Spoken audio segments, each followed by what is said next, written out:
This is the life of Bobo. Hey Coco, I remember when I first saw you. You were the cutest little girl. I walked into the scary refuge, right? And there were hundreds and hundreds of birds. And it smelled so bad. It was horrific, but when I saw you and Lucky Lou,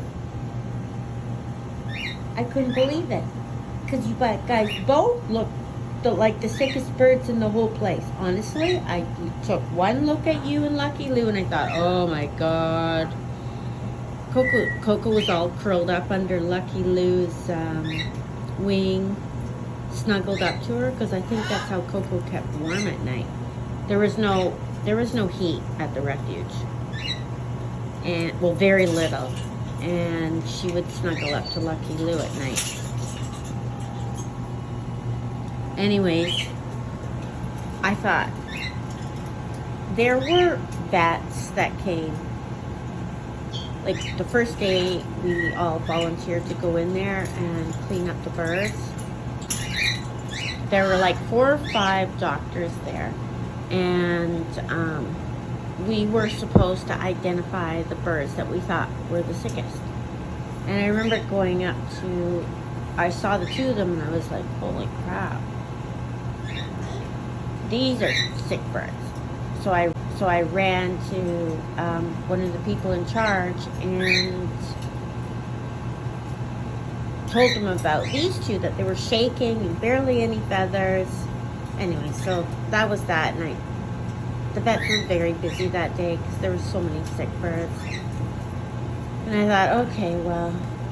And then the next weekend I went back and they were still sitting there, cuddled up together. And I don't think the vets had looked at them, that they were just, because I thought they had diseases, right?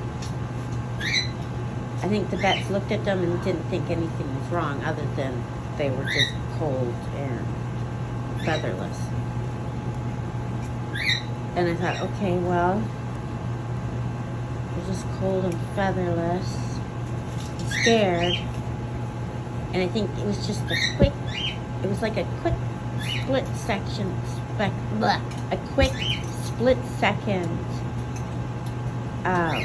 thing that came out of my mouth. I said, I want those birds.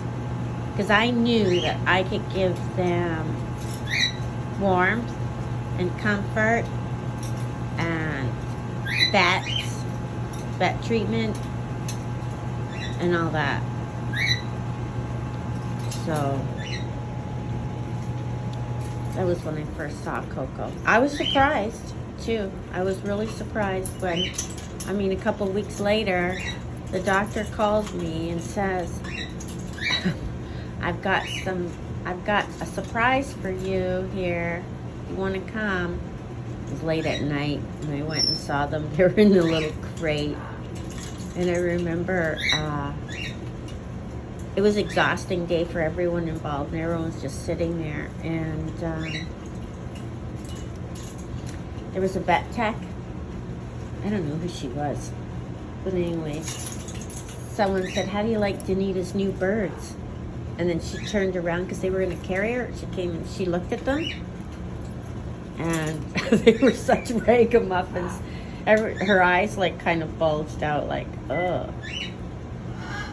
And everyone kind of laughed. I thought they were cute. This is the life of Bobo Bobo. This is the life of Bobo Bobo. This is the life of Bobo Bobo.